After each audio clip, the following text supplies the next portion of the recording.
Welcome back to the show, everybody. Check out these headlines. There's a lot of conversation going around about Ripple and the price of XRP and how is it happening and is it being controlled or not. We have some great stuff for you to look at. Somebody roll that beautiful intro.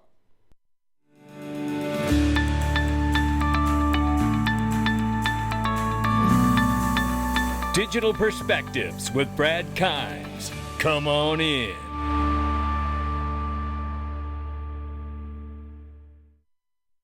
Welcome back to the show, everyone. You can follow us on Twitter and YouTube for exclusive content right now. $2.04 trillion market cap for crypto. Take that, Gary Gensler. We're up 0.3%, 51,500 plus for Bitcoin right now. 2,700 plus for Ethereum. Tether market cap 97.6 billion plus at the moment. 55 cents for XRP. We're up 1.2 in the 24 and up 4.2 on the 7-day. Let's get into this. The range of price between 54 and 55 cents. Nice tight trading range. That's going to be a part of our discussion today. And you know what? Let's do this first, okay? Because I am so proud to announce that Fruition Films, that is releasing XRPUnleash Documentary, will be filming at XRP Las Vegas 2024. And they've told me that you will have your opportunity to be in XRP Unleashed, to make your mark as one of the soldiers in the XRP army and let your family see you on Netflix or HBO one day, because that's where this thing is going. There's no question about it. So listen, they're doing an incredible job, and I can't even say enough about it, but I do want to tell everybody very quickly, just so you know, make sure you go get your ticket because there's only 25 VIP tickets left. And when they sell out, they will be sold out. And then there's general admission tickets. Remember, these are 2-day tickets. So per day here, the investment in yourself to come learn. Listen, David Schwartz is going to be doing an incredible fireside chat talking about all the things he's excited about when it comes to the XRP ledger and things that are coming in the future. And there are, I mean, you know, the XRP ledger here recently has had some things brought to it to vote on that are absolutely transformational in how the XRP ledger performs. This is one of those times you're going to want to make the investment in yourself and be at this conference. It's going to be very good, I'm telling you. So let's look at this because, again, right now, currently in the U.S., we're down to Stablecoin Wars. I played for you yesterday how Circle, Coinbase, and BlackRock both came out heavy and hard against USD Tether and BlackRock, especially towards mining of Bitcoin proof-of-work projects. So we know that we're at a pivotal moment here. We've had Congress tell us now that we're very, very close. Even Jerome Powell, I think, has leaned in. But this is going to be interesting because if we get the legislation passed by Q1, as some in Congress have said could happen, this could be absolutely powerful. I think stablecoin legislation, real legislation that's perfectly clear, that allows the financial system to participate, is going to be just as impactful as the Telecommunications Acts for the Internet of 1996. We shall see, though, right? All right, I want to play this here, and shout out to Dark Horse here. Dark Horse has found some stuff, and he wants to talk about this and how the documents from the court case reveal that there is an effort at times to stabilize price. And I want to play this for you uninterrupted so you can hear his thoughts, and then I want to respond to that. So shout out to Dark Horse for sharing his thoughts here. 1 second. There we go. So XRP market makers are true. XRP market maker GSR has a massive impact on the XRP price, and they have a lot of bots actually working on the XRP system to actually create a zero neutrality balance on the XRP value itself. Now there's a lot going on at the moment. If you look at 589, go to exhibits 1 all the way down to exhibits 30. Go read the deposition of the GSR team leader and the marketeer, and go look at the CFO. There's a lot in here to unpack, so I'm going to try and get through this really quickly. Basically what happens is the ODL is actually a big problem on the balance sheet. The way the ODL works is it's actually centralized exchanges, thanks to David Schwartz, but it also turns out that that is 100% true. Now the ODL itself actually has an interesting negative balance on the balance sheet.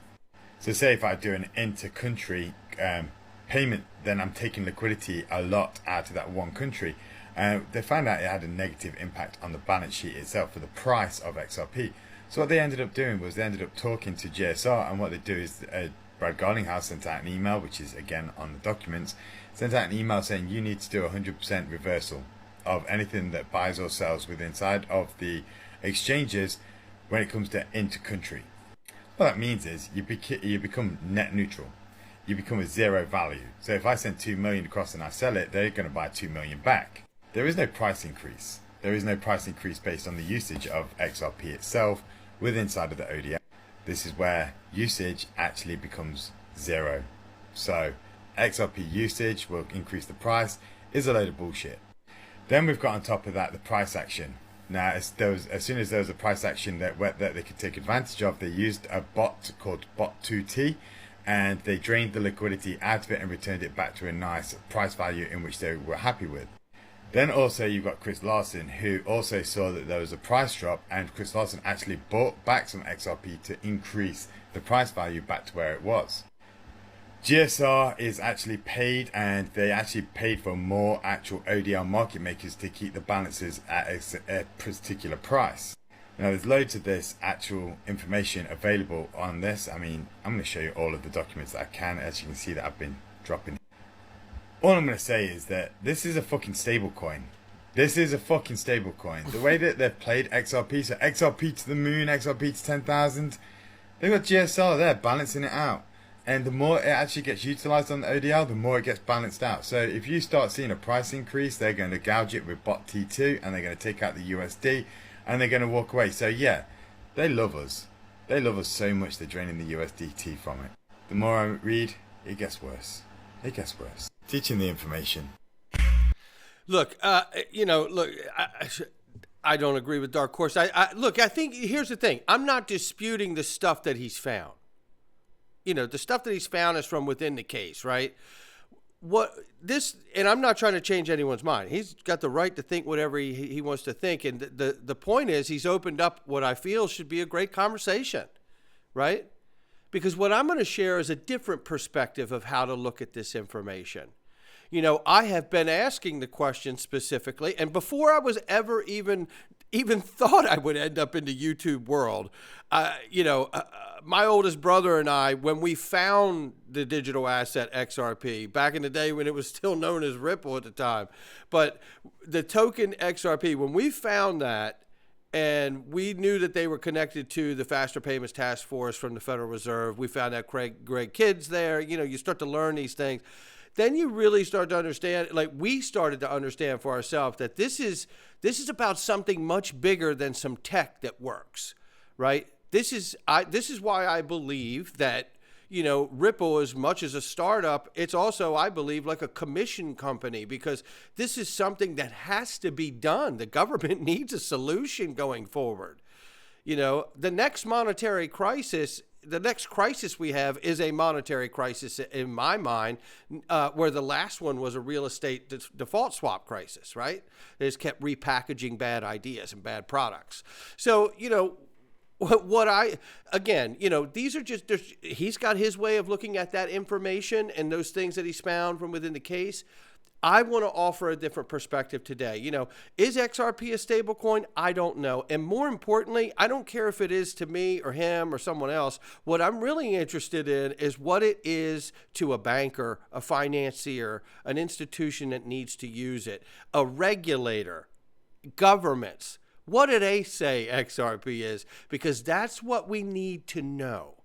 Because that's the way you're going to find out how it's looked at by the very institutions and banks around the world and governments that should intend to use it. So with that being said, I want to share this. So let's look at this very quickly here. Craig Phillips joins Ripple Board of Directors. This is back in 2019. But why is that important? Because Craig brings more than 35 years of industry expertise to Ripple, having held leadership roles at Morgan Stanley, BlackRock, and most recently at the time, Craig served as counselor to Secretary of Treasury Steve Mnuchin. He came from the Treasury and went to Ripple in 2019. Who with an illustrious career like that would go work at a startup? Is he working at a startup? Or is it more of a transition team role, bringing someone over from the Treasury, knowing that one day XRP is going to be money? Then we have this. Remember when Ron Hammond used to work inside the government for Warren Davidson, helped architect the Token Taxonomy Act? Yeah, he's been badass for a long time. Remember Susan Friedman, also from the U.S. Treasury, that joined Ripple as well? Remember her in 2019? Another Treasury official. And another one joins Ripple. Back there in the day, 2015, Michael Barr, and he came from the U.S. Treasury, a top official during the President Barack Obama's administration, right?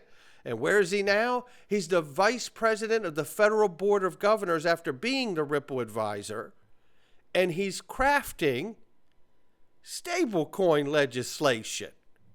Yes, he's helping architect that. He's also an architect of the Dodd-Frank Act, which birthed the Financial Stability Oversight Council. Don't believe it. It's still true. Another Ripple advisor from the Treasury. Now let's take a look at the board of directors. I'm going to land this plane. Stay with me here. This is just another perspective. You're welcome to take from it what you will. I'm not trying to win an argument. He's got his views. I'm just sharing mine. Look at the people on this board of directors here. Anya Manuel. Very quickly, if I could. Right? Let's just point out just a couple things. Worked with former Secretary of State Condoleezza Rice. Right? Secretary of Defense Robert Gates. You seeing this? Right? You know, corporate boards, the U.S. Congress, Department of Justice. I mean, you got all of this, right? Aspen Strategy Group, we've seen her there. The list goes on, right? Let me just very quickly here. Sandy O'Connor, if I could. Chief Regulatory Affairs at J.P. Morgan Chase. Helped engagement with G20 policymakers, right? Senior positions including Global Treasurer, Head of Prime Services. You getting this? Support the integrity and efficiency of capital markets as chair of the Federal Reserve Board's Alternative Reference Rate Committee. Remember, she architected getting the SOFR rate to replace the LIBOR rate, which is the interest rate that banks lend to one another. Task Force on Financial Stability on the FDIC Systemic Resolution Advisory Committee. You getting enough here? Right? Then this gentleman, Michael Warren. Yeah. You know where Michael Warren came from? President Barack Obama's administration. These people are on the board of Ripple. So when someone says that this looks a lot like a stable coin, I have to say, it sure does, doesn't it? But I got news for you. It's not intended to be worth $1. And the truth is it comes down to exactly what I've believed for a very long time. And I don't know how it eventually lands with what they designate it at. Maybe it is a stable coin. Maybe they find some other designation. But one thing I know is that I'm seeing the introduction of automated market makers and liquidity pools, which can take people out of the centralized order books to make payments, which means you can make payments for very, very cheap and do it quickly. And you don't need to change and buy from an order book to do it. Now, knowing how the automated market makers work in liquidity pools, it helps to get rid of the arbitrage and the slippage. It helps tighten that very quickly. Find the buyer, close the deal in split seconds, milliseconds in some cases, I bet. Make these markets and tighten that spread.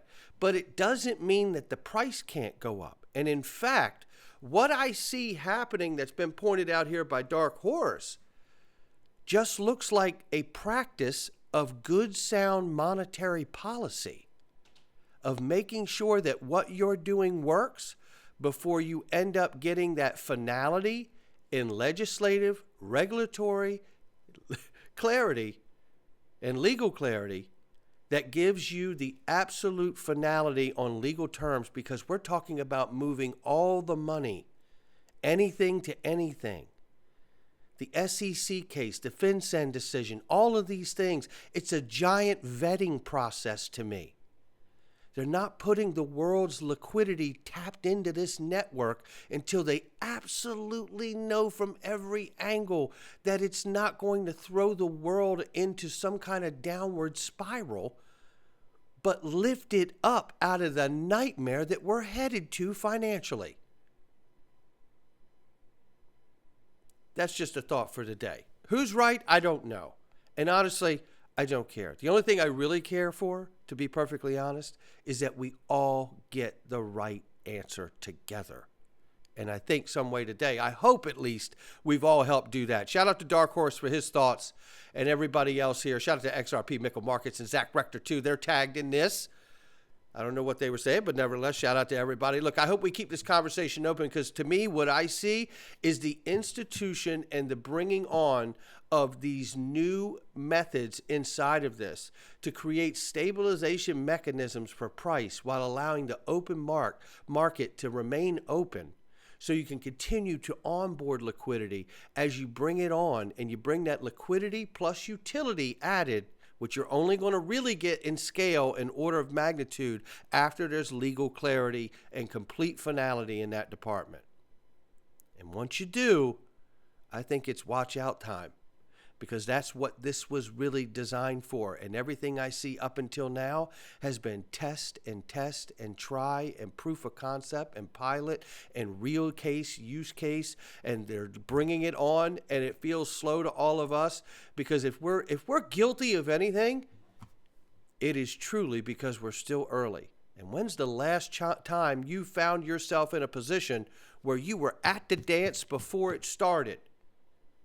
And if you really do feel like you're at the dance before it started, why in the hell would you ever be upset about that? That's going to do it for me, ladies and gentlemen. I hope you'll join us at digperspectives.com. Join the Freedom Zone or DPMG. We're going to be doing some great stuff in here. I hope you'll join us. Look, I got to go today. It's Sunday. I hope everybody has a wonderful day. Have a fun-packed day with family, so I can't wait to get to it.